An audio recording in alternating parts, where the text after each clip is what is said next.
Bonjour à tous, bienvenue sur ma chaîne YouTube. On se retrouve aujourd'hui pour une nouvelle vidéo où je vous la présente enfin. Donc la marque préférée de Sa Majesté la Reine ainsi que de tous les gouvernements britanniques, j'ai nommé la Jaguar. Actuellement, on est en présence d'un modèle XE, donc 2018, finition prestige. On commence par l'avant avec cette très jolie calandre, donc avec ce nouveau logo Jaguar en rouge qui ressort très bien. Deux jolis phares à l'avant, toujours caractérisés par la signature lumineuse. Très joli et très propre à Jaguar. Ici on a les détecteurs à l'avant ainsi qu'à l'arrière. Au niveau des jantes, donc on est sur des jantes de 17 pouces montées sur des pneus Pirelli. Donc ça reste très bien au niveau confort ainsi que performance de la voiture. Là on a très jolie coque en carbone, donc c'est du vrai carbone, c'est pas du film ou autre. Donc c'est un petit pack carbone extérieur, on va dire, avec les coques de rétro et les petites ailettes ici sur les côtés, avec l'inscription Jaguar dessus. Donc je vous fais le tour extérieur. J'adore cette forme, hein, ce gabarit là de berline. Je trouve que c'est très joli, on a de très belle forme.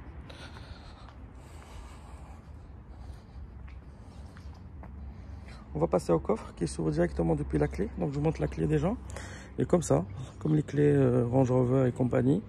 Donc 5 boutons, fermer, l'ouverture, ça c'est pour la lumière, ouvrir le coffre et ça c'est pour la détresse au cas où. Si j'appuie ici, donc il y a une alarme qui va donc sonner, qui est très forte, donc on va éviter pour ne pas réveiller tout le voisinage. Donc le coffre s'allume comme ça, s'ouvre plutôt. Donc il fait 360 litres, donc il est assez grand.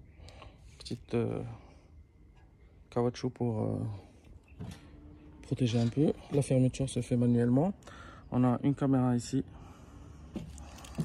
le logo Jaguar et l'inscription XE ici. 20T parce que c'est une 2 litres essence, donc il développe 200 chevaux. Donc je vous parle plus en détail sur au niveau une fois qu'on fera l'essai routier. Trappe réservoir du côté droit, donc le réservoir fait 62 litres. Les places à l'arrière, donc on a à l'intérieur cuir beige, très joli avec le pavillon en blanc. Les portes, donc on a du cuir ici, là et là aussi, et ici du plastique. Donc je pense que là on est obligé d'avoir du plastique en bas de porte. L'intérieur se présente comme ça. Très joli siège qui nous maintiennent très bien. Le toit panoramique ouvrant.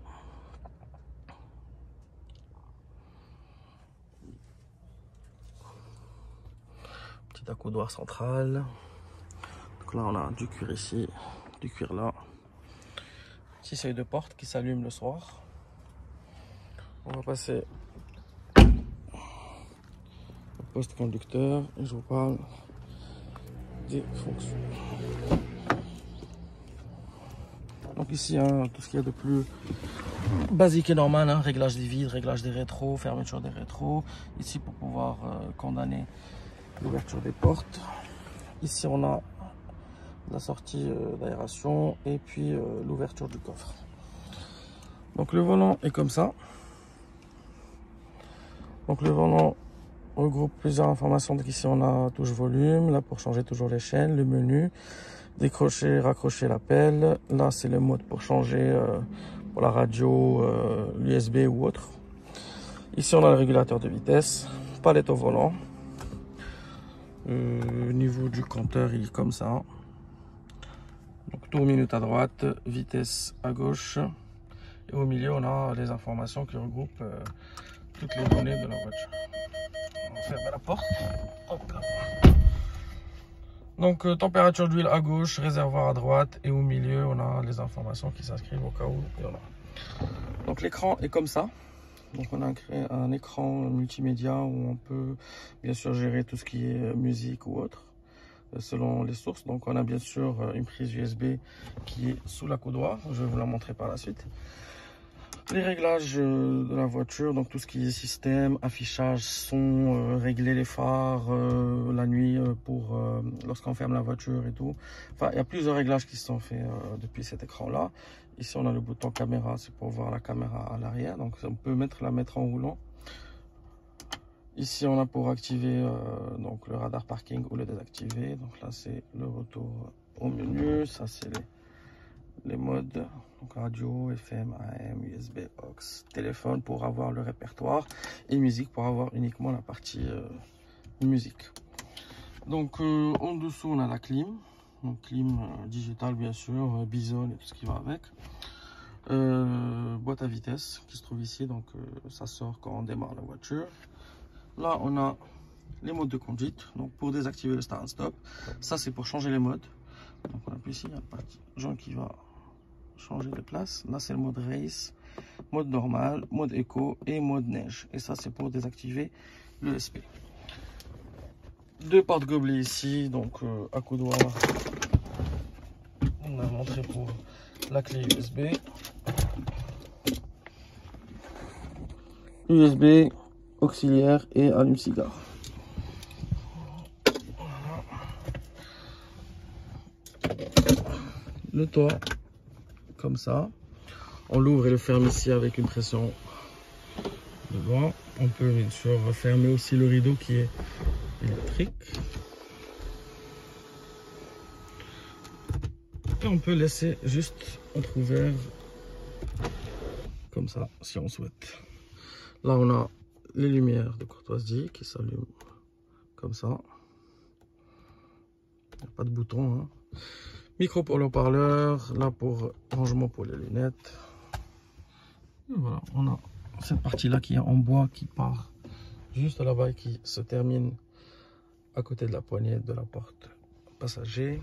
Inscription Jaguar ici au milieu. J'adore ce petit détail aussi sur les aérateurs. Et voilà, donc on va démarrer et je vous retrouve pour l'essai routier. Donc je vous retrouve pour l'essai routier. Donc avant de démarrer, on a le start and stop qui clignote en rouge. Donc on va démarrer. Donc le levier de vitesse sort, comme je l'ai dit tout à l'heure. On va passer en mode D, mode normal.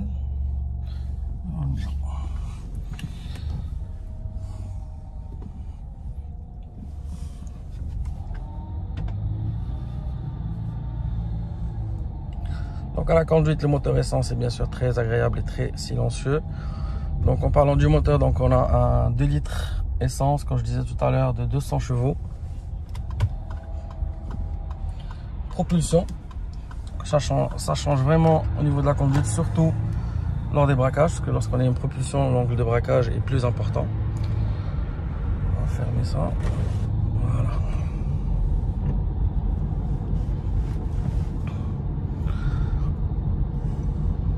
Donc à la conduite, elle se conduit très bien. Donc on n'a pas une sensation bateau ou autre. La voiture fait 1600 kg.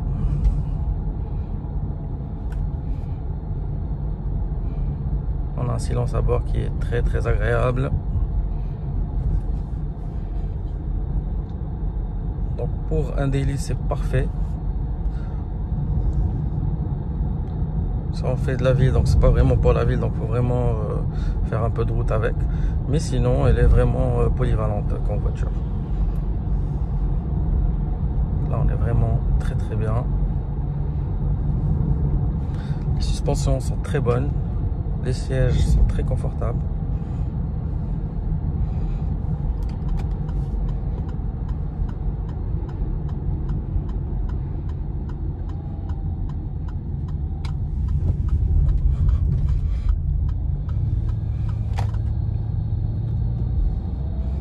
La boîte à vitesse est très réactive si on passe aux palettes. Donc c'est très réactif. Donc on passe en palette en appuyant dessus.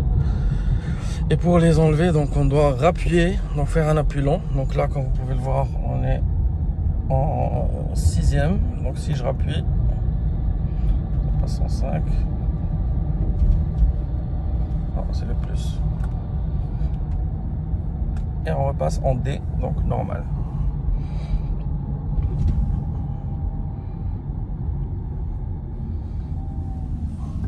Donc comme je disais, 200 chevaux, le moteur est présent, donc il est assez nerveux aussi si on commence à titiller. Donc on va passer un peu en mode dynamique.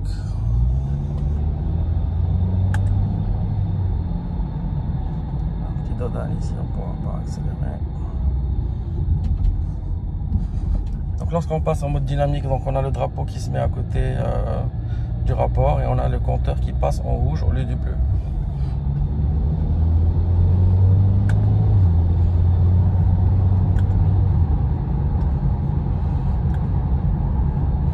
On est toujours en mode D1 au niveau de la boîte, on n'est pas passé au mode S.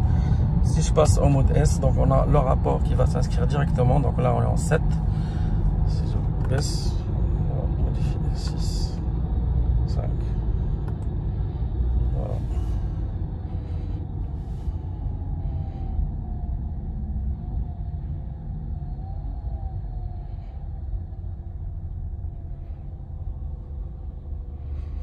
Niveau consommation,